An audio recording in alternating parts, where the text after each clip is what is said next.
casi todo el mundo dice que es una utopía, ¿no? Es la única cosa que podría salvar el mundo, la anarquía. Es lo más bonito que hay. Cada cual, trabajar todo el mundo, ni amos ni patrones. La CNT, Confederación Nacional del Trabajo, el sindicato anarcosindicalista, al inicio de los acontecimientos revolucionarios del 36, unía a 1 millón de trabajadores. La CNT es el intento de los obreros de organizarse para conseguir económica y socialmente una sociedad mejor, dentro de la cual a un poco largo plazo está la autogestión, o sea, la capacidad obrera para asumir todas las funciones que ahora tiene el Estado, o sea, sustituir al Estado. Pero, ¿qué significa comunismo libertario? ¿Qué querían los proletarios españoles? Al contrario del comunismo de Estado, que está basado en la gestión estatal de la vida económica y social, es decir, en la burocracia omnipotente que actúa o dice actuar en nombre del proletariado y que desemboca necesariamente en tiranía absoluta. El comunismo libertario se basa en la autoorganización por el proletariado de toda su vida. El anarcosindicalismo es el medio por el cual los propios obreros, junto con los técnicos, autogestionan las fábricas, decidiendo en todos los aspectos los problemas de la producción. El federalismo es el medio de unión entre fábricas afines y complementarias. Las comunas agrícolas son el medio para la realización de la libertad y la igualdad entre los campesinos. Comunas, a su vez, federadas entre sí. Los intercambios entre ciudad y campo, entre país y resto del mundo, vienen regulados a través de comités de aprovisionamiento y de comités de comercio exterior.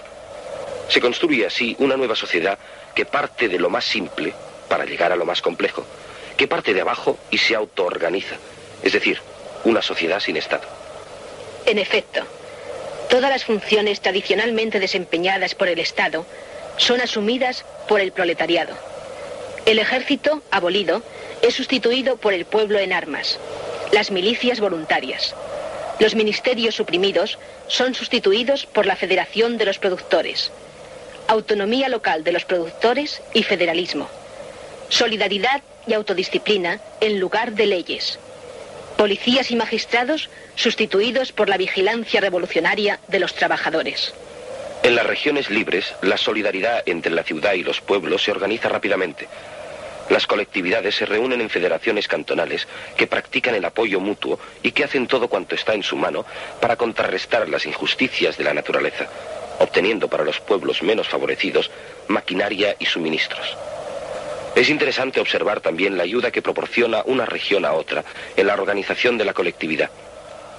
Hasta julio de 1937, alrededor de 1000 miembros de los colectivos del Levante se fueron a vivir a Castilla para ayudar y aconsejar a los compañeros con la experiencia adquirida en la propia colectividad. Estos campesinos tuvieron la inteligencia de aplicar a todos los delegados la regla por la cual, en una colectividad bien organizada, nadie debe dejar de ser campesino. En otras palabras, los delegados deben continuar trabajando en los campos como los demás. Las colectividades agrícolas no eran estructuras rígidas. Fueron la manifestación espontánea de gentes castigadas por una indescriptible pobreza, pero que conservaban un espíritu de rebeldía y un sentido de justicia que dieron su fruto cuando llegó el momento, porque asumieron la iniciativa. En muchas colectividades se abolió el dinero, y en muchas otras se acuñó moneda local que servía únicamente como bonos de cambio. En casi todas fue aplicado el principio de anarquía, a cada uno según sus necesidades, y de cada cual según su trabajo. Solidaridad Obrera, el diario anarcosindicalista, alcanza los 300.000 ejemplares de tirada. Llega regularmente al frente. Es leído y discutido por los milicianos, que permanecen ante todo revolucionarios, trabajadores armados y no mercenarios. En Barcelona, la revolución ha llegado a la cultura también. Pintores, poetas, músicos llevan a las plazas sus propias obras. La fiebre revolucionaria ha modificado la vida cotidiana de los barceloneses. El concierto termina con el himno revolucionario de los anarquistas españoles, Hijos del Pueblo.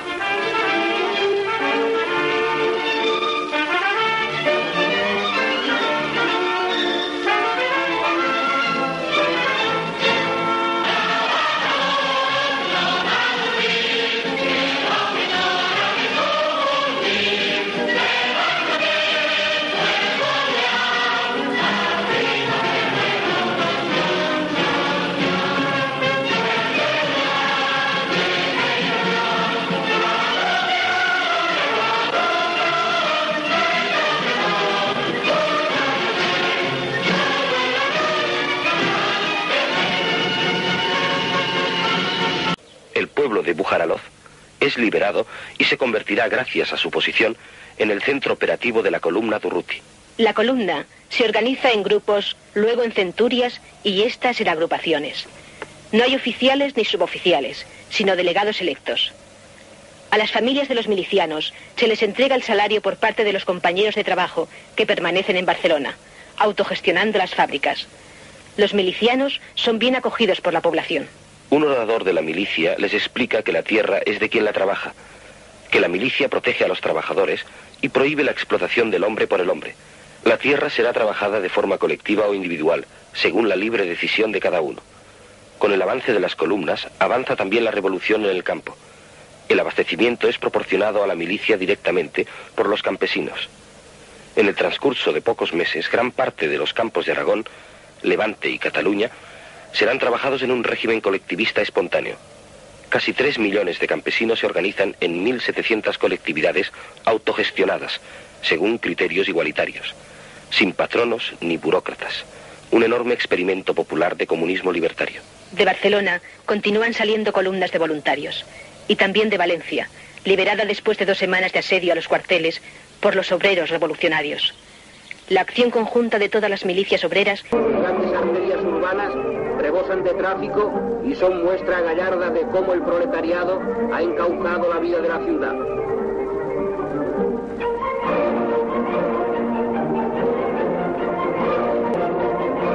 El comité.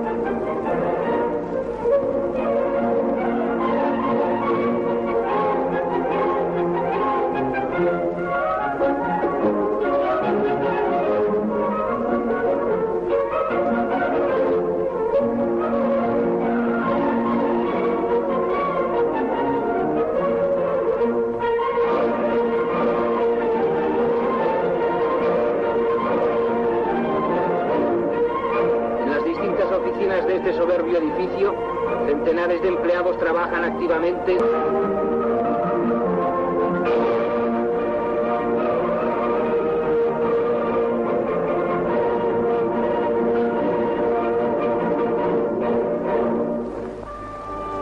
Uno de los locales habilitados como almacén es el antiguo Palacio de Proyecciones, desde el que se reparte exclusivamente. Obsérvese el movimiento y actividad febril del antes inútil Palacio de Proyecciones, y no cabe dudar de que está bien abastecido.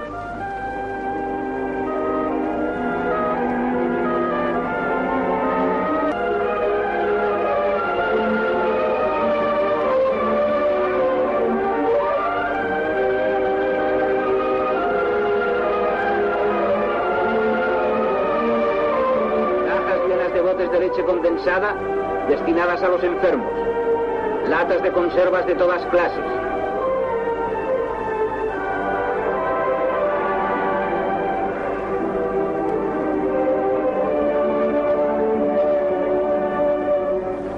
cuantos productos son necesarios para subsistir y recobrar las perdidas energías los enfermos y los heridos que llegan del frente de batalla.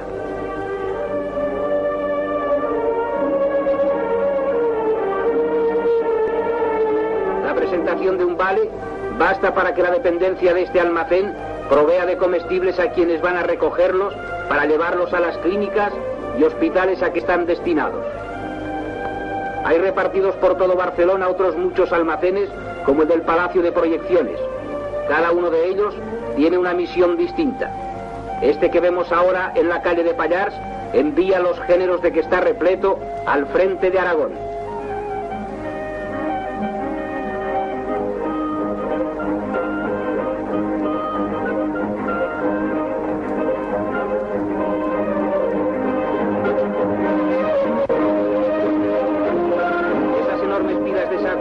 Van siguiendo paulatinamente y según lo requieren las circunstancias, las distintas rutas que conducen al frente, donde luchan por la libertad las milicias catalo-aragonesas.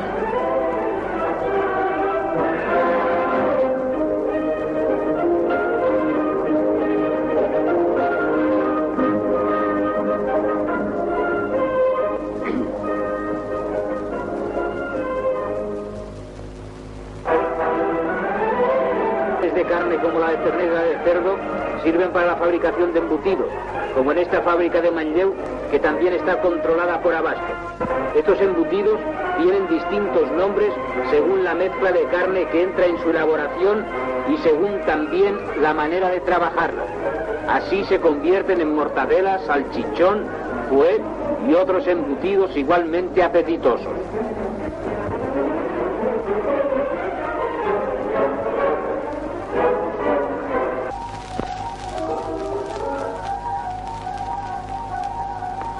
Parte de estos embutidos en rodajas o lonchas se destinan a las latas de conserva.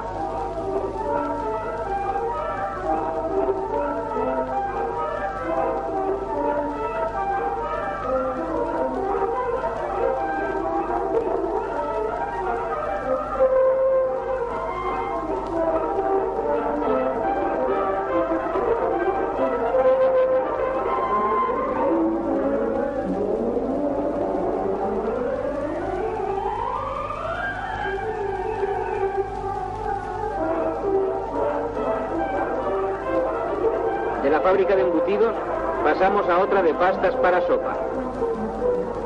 Muestrario de la fabricación y la fábrica puesta en marcha después de 2 años de completa inactividad por sus propios obreros.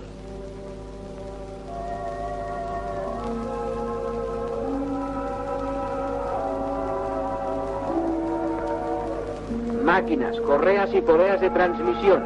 Todo funciona con ritmo acompasado en esta orquestación del trabajo.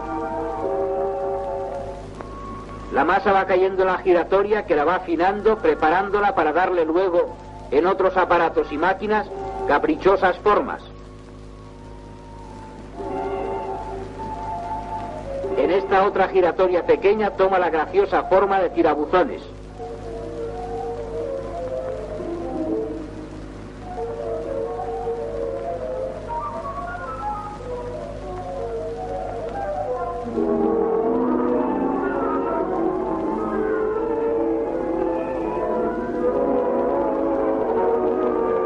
La giratoria grande se convierte en panes que va tragando vorazmente la prensa hidráulica.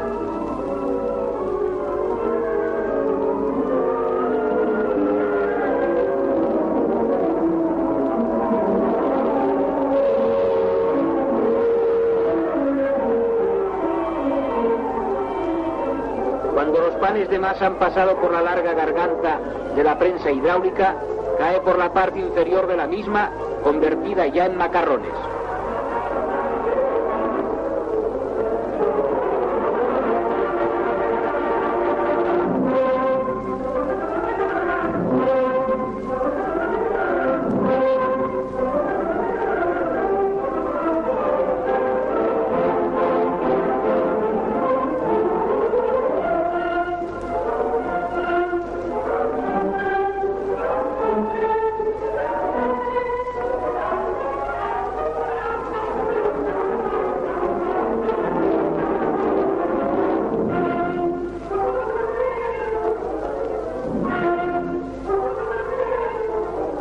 La mecánica con la fina pasta de fideos forma unos primorosos ovillos.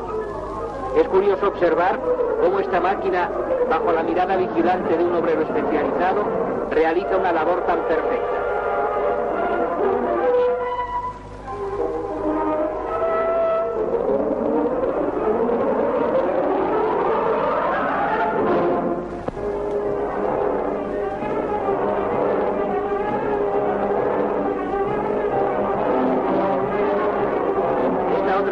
Se llama la Bolonia.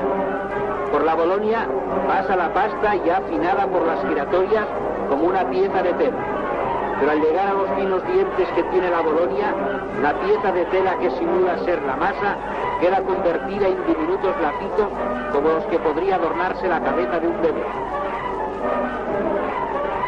Las bandejas de pasta van quedando depositadas en la noria, que las transporta a su vez a uno de los pisos altos de la fábrica.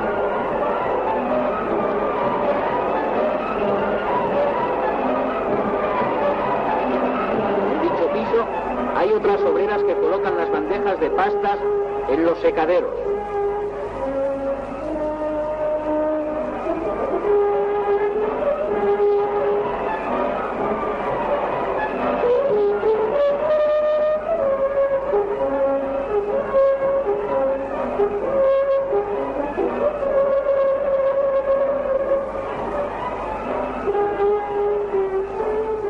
largos macarrones parecen flecos de un mantón castizo y verbenero.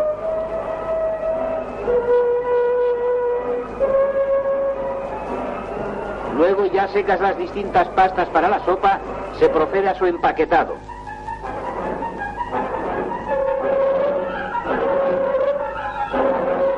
Comité de fábrica de la antigua Casa Kelly.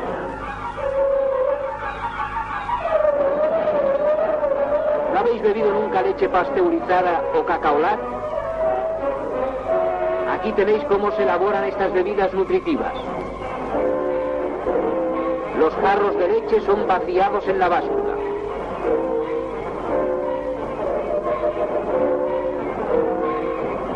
En esta máquina de vapor se lavan los jarros, quedando completamente limpios de todo residuo nocivo.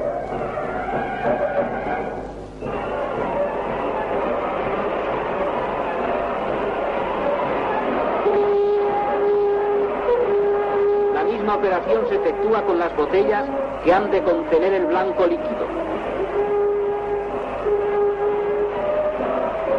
La máquina embotelladora y la entaponadora.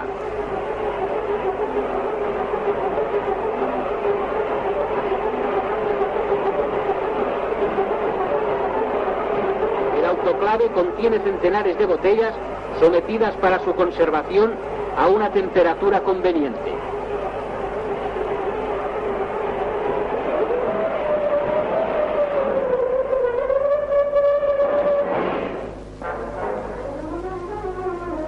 Otra gran industria que funciona bajo la dirección de un comité obrero de la CNT, la fábrica de galletas Victoria. Volvemos a la fecunda armonía de las máquinas, la draga.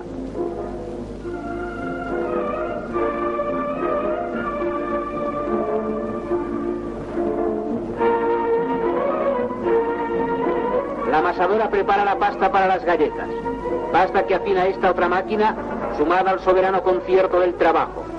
Otras grandes máquinas que realizan distintas operaciones de la elaboración de la galleta contribuyen a esta grandiosa melodía.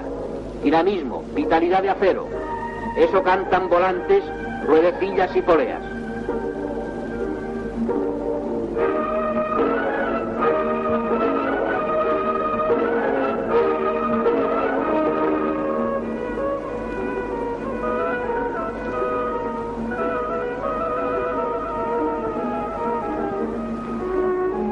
El transbordador transporta la galleta.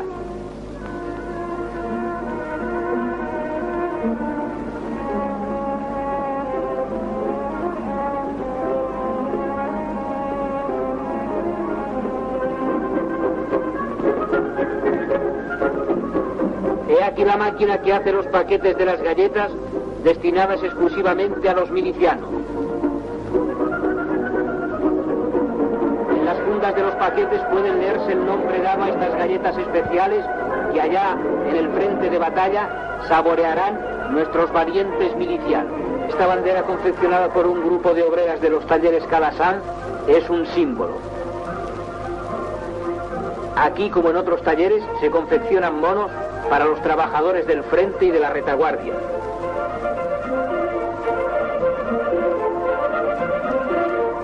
Los pies de las obreras hacen girar velozmente las ruedas de las máquinas de coser. Y las máquinas giran y giran sin cesar en una labor febril que es el tributo que la retaguardia rinde a los que luchan heroicamente en el frente.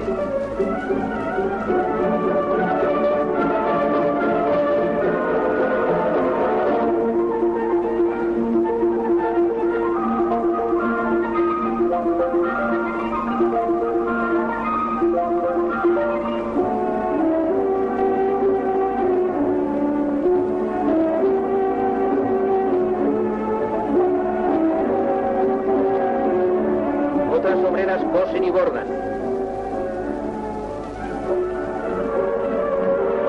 Otras aún se dedican al plegado de los monos.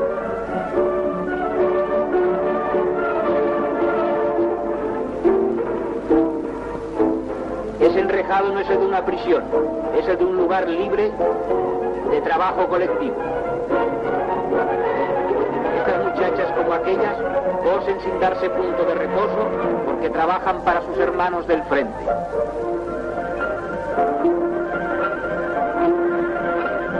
A las ruedas de las máquinas suceden las ruedas de los camiones que van a cargar o han cargado ya víveres destinados a distintos lugares de reparto y aprovisionamiento.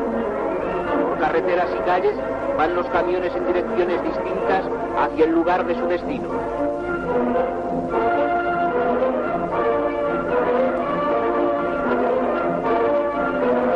Este camión descarga su mercancía en el economato de Santa Coloma.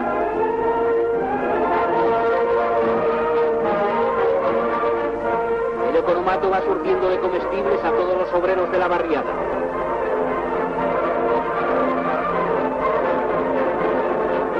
La dependencia los atiende a todos por igual. Les facilita exactamente los géneros y la cantidad consignada en los vales recogidos en la oficina local de abasto.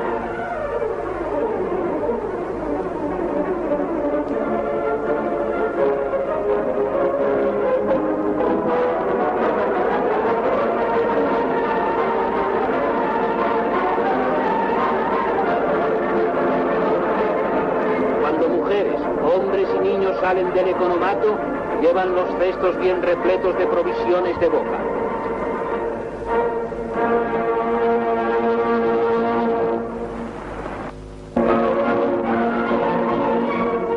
Los amplios comedores que antes ocupaban maquilladas y frívolas damiselas, grandes financieros, capitanes de industria, aristócratas ociosos y aventureros internacionales de toda la Haya, ahora están abarrotados de hombres y mujeres humildes que siguen el ritmo de la sociedad que se está creando. Barcelona trabaja y come, esa es su fuerza y su virtud.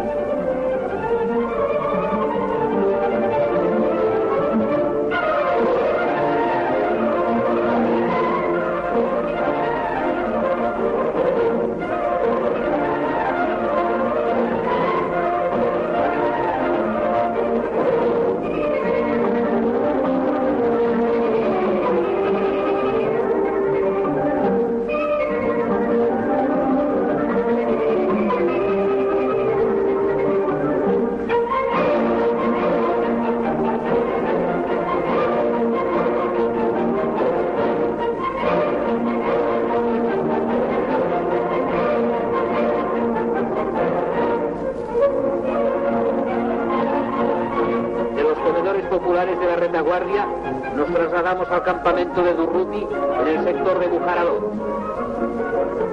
Esta monumental paella es apetitosa y con qué esmero la prepara y condimenta el camarada cocinero.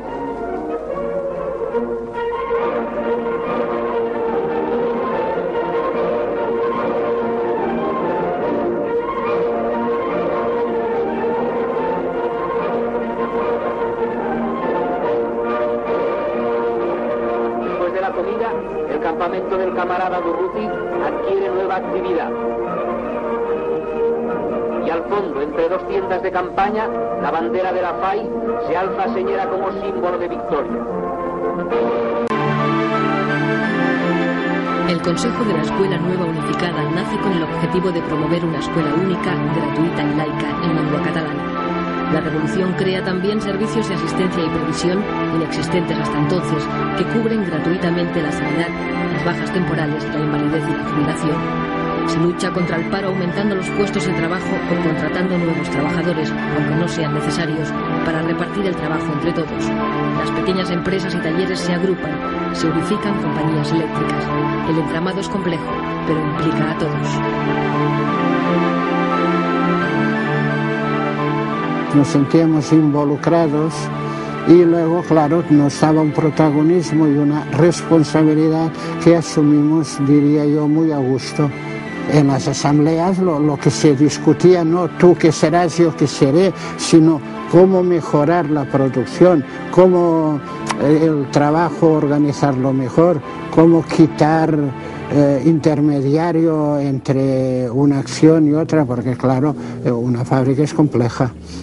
Tienes que ser consciente de que trabajas para ti, entonces, que ya no mantienes a ningún patrón, aún trabajas con más anhelo. allí se estaba exento de luz, de agua, de escuela, de todo. Allí no había que pagar nada. Y no había egoísmo de nada. Nada, ni egoísmo no existía.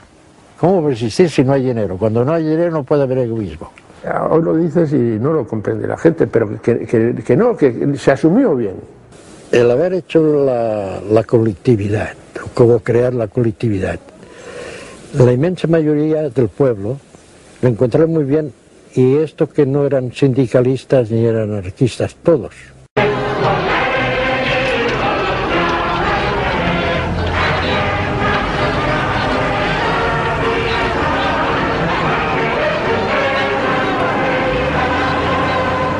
Los campesinos jóvenes se unían a las columnas. A su paso, la revolución se extendía por Aragón.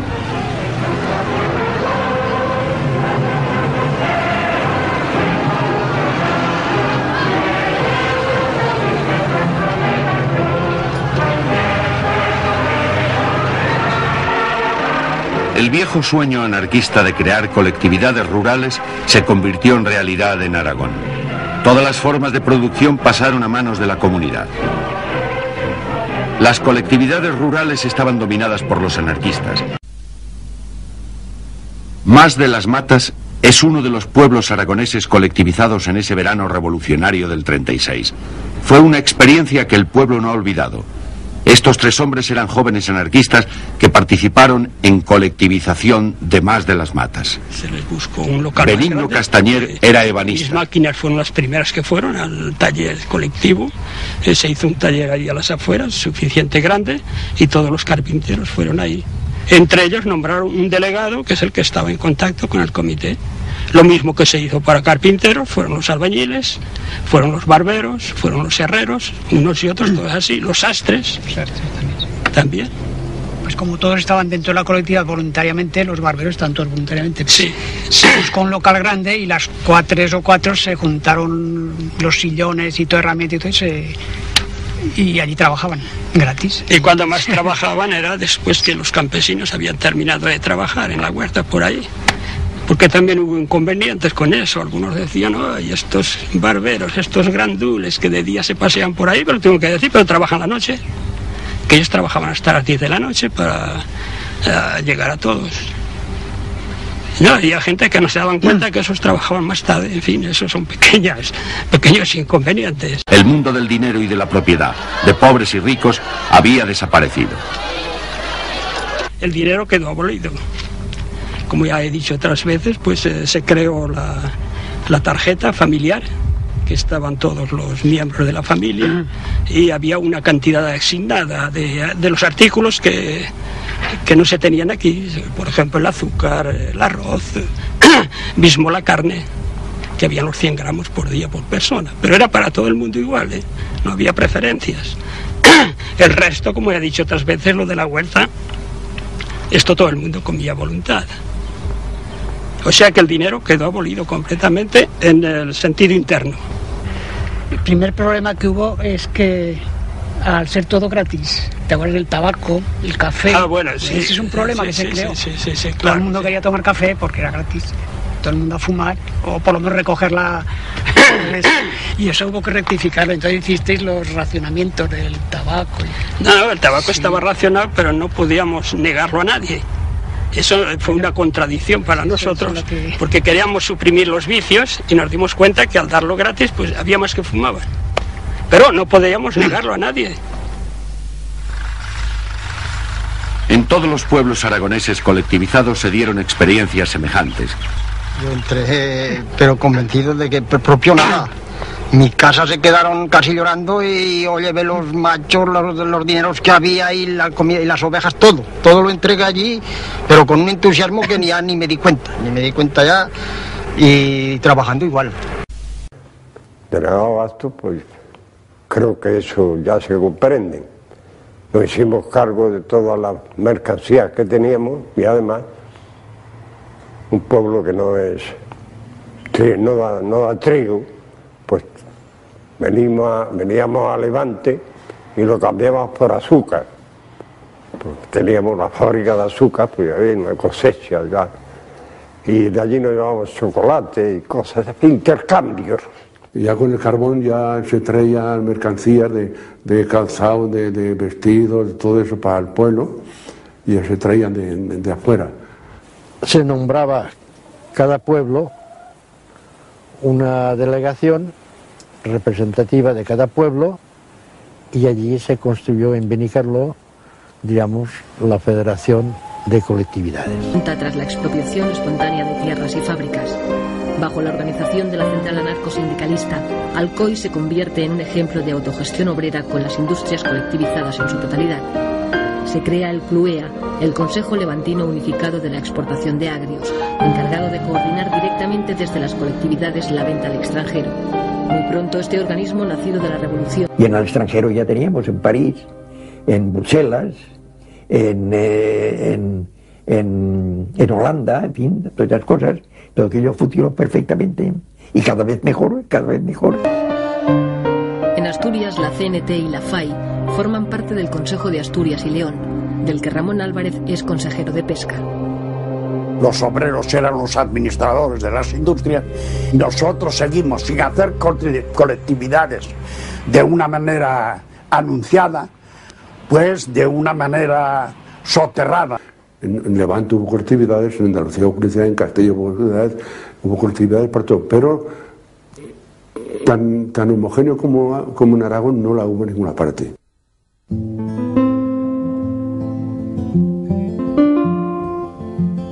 La revolución social que vive la España rural consigue el apoyo mayoritario de los campesinos. Son 3 millones de españoles viviendo bajo los principios del comunismo libertario. Allí pues había una pizarra en el sindicato grandiosa, y cualquier trabajador, una queja que tuviera, la apuntaba en la pizarra, y en la asamblea se discutía aquello. El exponer una cosa era ponerlo, digamos, en armonía de los demás si aceptaban aquella proposición. Si se acordaba bien, si no se acordaba, pues otra cosa, ¿verdad? Pero siempre desde la base. Con la ocupación de tierras y un reparto más racional del trabajo, la producción aumenta. La gestión colectiva de los beneficios permite la construcción de hospitales, escuelas, acequias, granjas y centros de experimentación agrícola. Había, además del grupo escolar Francisco Ferrer, se plantaron viñedos, se plantaron olivares, olivares que eran viejos, que eran productivos, se hacía carbón. En fin, hubo una transformación y que la colectividad prosperó mucho. E inmediatamente se decidió el adquirir 2 tractores, y 2 tractores en Clanda, sin parar de trabajar, hace mucho. Y con aquello, pues, no solamente se suplió los 350 hombres que fueron al frente, sino que se aseguró, y eso es más que verdad, se aseguró que nada de las tierras cultivadas hasta la fecha quedaron yermas, todas fueron cultivadas. Y teníamos, ¿verdad?, personas muy capaces, ¿verdad?, para arreglar estas cosas. Vamos a hacer, ¿verdad?, un cubierto para coger todos las mulas, todo el ganado, ¿verdad?, que se tiene aquí, una cuadra, ¿verdad?, para todos. Las gallinas, pues ahí estabas comiendo, ¿verdad?, y las gallinas o los cerdos pues venían por allí por todos. Entonces vamos a hacer, ¿verdad?, eso nosotros lo hacíamos. Vamos a hacer un sitio para colocar ahí, ¿verdad?, si las gallinas, ¿verdad?, los huevos. Bueno, pues se ponen todas las gallinas que hay en el pueblo, ¿verdad? Se ponen en un sitio. Una granja. Y cuando pongan huevos, pues huevos para todos, ¿verdad? Por lo menos, y como con las vacas, ¿verdad?, que con la leche. La leche, ¿verdad?, para las personas ancianas, ¿verdad? Y para las criaturas, son los primeros. Nosotros necesitábamos leche. ¿Verdad? Sencillamente era para el pueblo.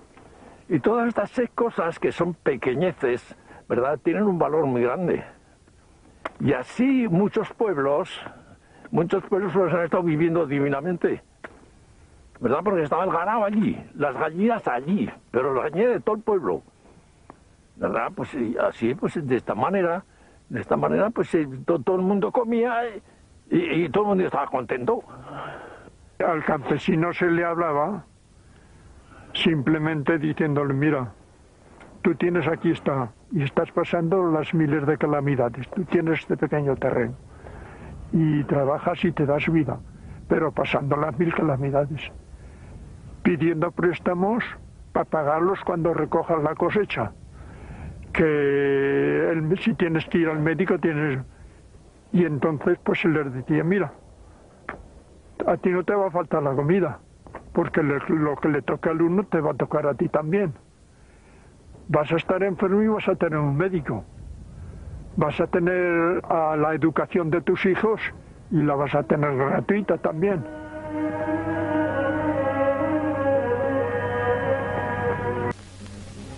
A la salida de la estufa, el tronco es recogido otra vez por un montacargas y conducido a la máquina de contrachapeado, esparciendo un agradable olor a pan recién salido del horno. La chapa de madera fluye suave y continuamente, como una pieza de tela que se desenrollase.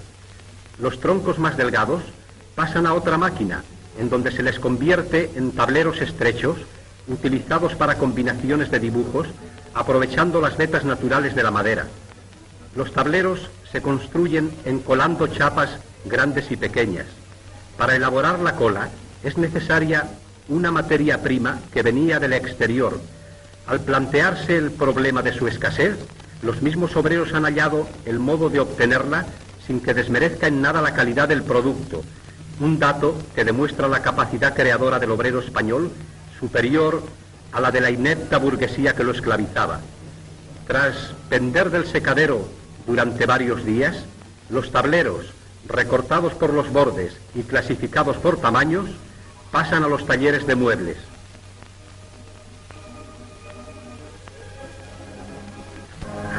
Las cuchillas y sierras que morderán la madera exigen un escrupuloso cuidado. A ellos se atienden talleres creados al efecto, en donde se cuida de mantener en buen estado de conservación y utilidad sierras, cuchillas y en general toda clase de maquinaria. Antes del 19 de julio, trabajaban en Barcelona 8.000 obreros del ramo. Hoy funcionan en Barcelona 137 grandes talleres de diversas especialidades, más multitud de pequeños talleres, 170 tiendas de venta y exposición del mueble, también socializadas, contribuyen al equilibrio económico entre la producción y el consumo. Diversos talleres de la sección trabajan activamente para la guerra antiimperialista y revolucionaria que mantiene el pueblo español produciendo carrocerías de camiones, de esos camiones que abastecerán el Madrid heroico y asegurarán los transportes a los diversos frentes al roncar de sus potentes motores, construidos también en España, en Cataluña, bajo el signo de la CNT. También se dedican otros talleres a construir cajas para municiones y bombas de mano. Eran talleres de embalajes cuyos obreros estaban muy lejos de suponerse enrolados a la costosa aportación de esfuerzo que toda guerra supone. Trabajan con entusiasmo hoy, con la vista fija en el mañana, cuando el taller se reintegra a la pacífica tarea de construir inocentes embalajes comerciales.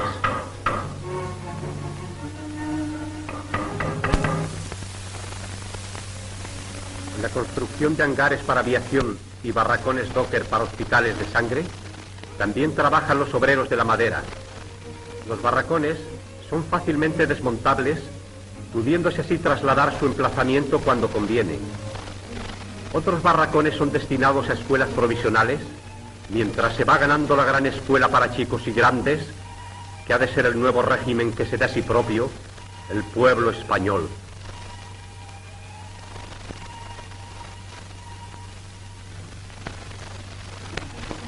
Debido a la escasez de alambre tan necesario en las trincheras, los 4 talleres que construyen somiers en Barcelona estaban a punto de cerrarse, pero un obrero de estos talleres, Antonio Gómez Rengel, ha tenido la idea de sustituir artífice en primer plano. En un taller de hormas podemos comprobar cómo ha sido sustituido el hombre por la máquina. Hacer a mano un modelo perfecto de horma supone ser un artífice de la madera. Colocado un modelo en una serie de máquinas iguales, de un informe tarugo obtenemos el modelado de un pie ideal, como para cantarlo los poetas de antes, cuando las mujeres solo nos enseñaban el pie, por lo menos en público. Aquí tendrían motivo para unos cuantos libros de versos pedestres, aquellos exquisitos bates. Veamos cómo aún se fabrican toneles, a cuyo contenido recurre el hombre para variados fines y en diversas...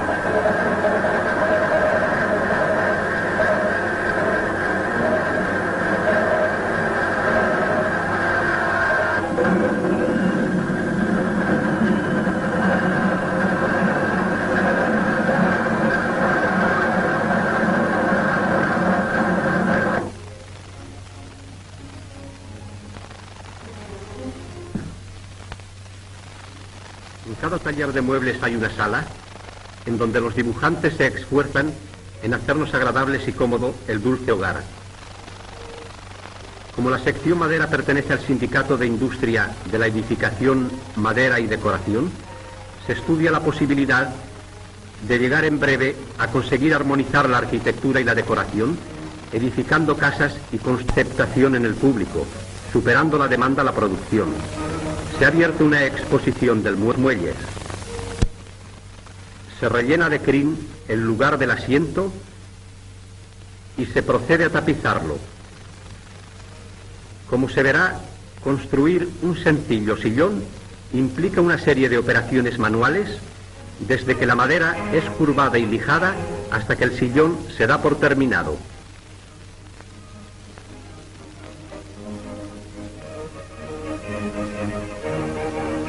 Estamos en el taller confederal número 33.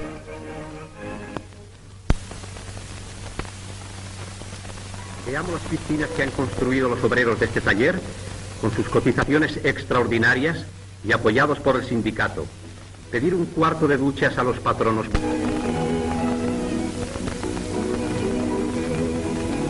Ved la obra terminada en la exposición de muebles de una tienda socializada. Hasta que esta belleza sea comprendida y disfrutada por todos, del más alto al más bajo, la humanidad tiene un camino por recorrer y una lucha planteada. No solo de pan vive el hombre, se ha dicho, en efecto. Y eso es así, porque el hombre liberó sus manos de la tierra y aprendió a servirse de ellas para elaborar objetos útiles y bellamente decorativos, desarrollándose a la par que su destreza, su inteligencia. Contemplemos el lujo, el arte, sin odio, al margen de la lucha contra los poseedores de la riqueza de todos. Obra proletaria es, y en ella está el pan de muchas familias, la satisfacción personal del artista y del constructor, y el goce egoísta del comprador, mientras la sociedad necesita el dinero como signo de valor en el intercambio de productos. Ajá, aquí tenemos a dos tortolitos que preparan el nido. Comenzaron tal vez por escribir sus nombres en el tronco de un árbol, enlazados por un corazón, y hoy vienen por aquel tronco de árbol convertido en muebles. Hay muebles para elegir, muebles modernos, de líneas sobrias y elegantes, pero nada de esto parece gustarles. Sin duda estos muebles no están construidos con aquel árbol que sancionó en plena naturaleza la unión de sus destinos. Tal vez no los crean adecuados a la calidad romántica de su amor. Tal vez les parezcan caros, o tal vez tengan un gusto detestable.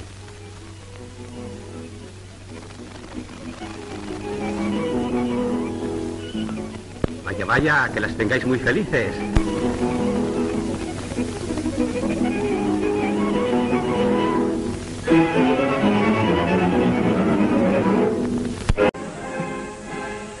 Testigo de esto es que solo después de los días más duros empezaron a campear otros rótulos sobre coches que ya sin riesgo alguno recorrían en alegres caravanas las avenidas de Barcelona.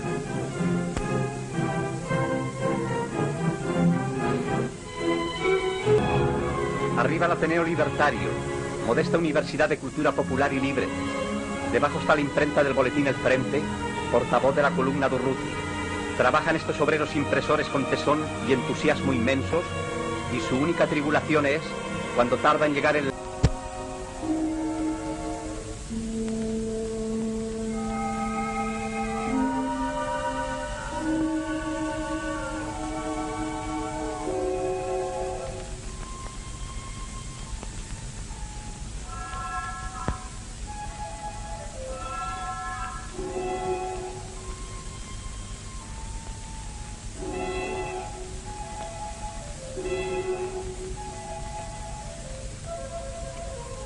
Los viejos, viva la CNT, viva la FAI.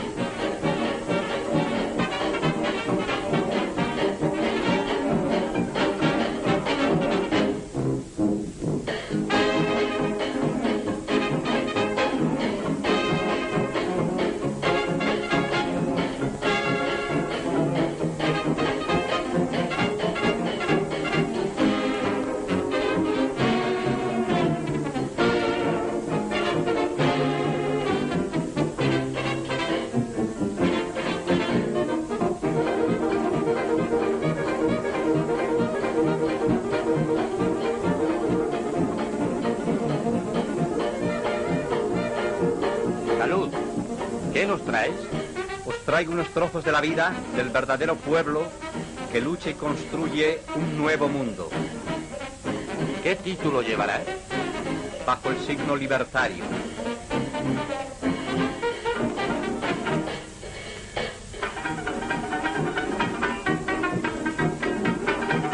Con él han escrito los anarquistas algunas de las páginas más aleccionadoras en la historia de la emancipación humana, de la lucha por la libertad y la igualdad. Los proletarios explotados y los revolucionarios de todo el mundo deben conocer estas páginas que los historiadores del poder han intentado arrancar. Deben saber, deben analizar por qué la historia de la Revolución Social Española es parte esencial de su historia. Las enseñanzas de ayer deben servir a la lucha de hoy y de mañana.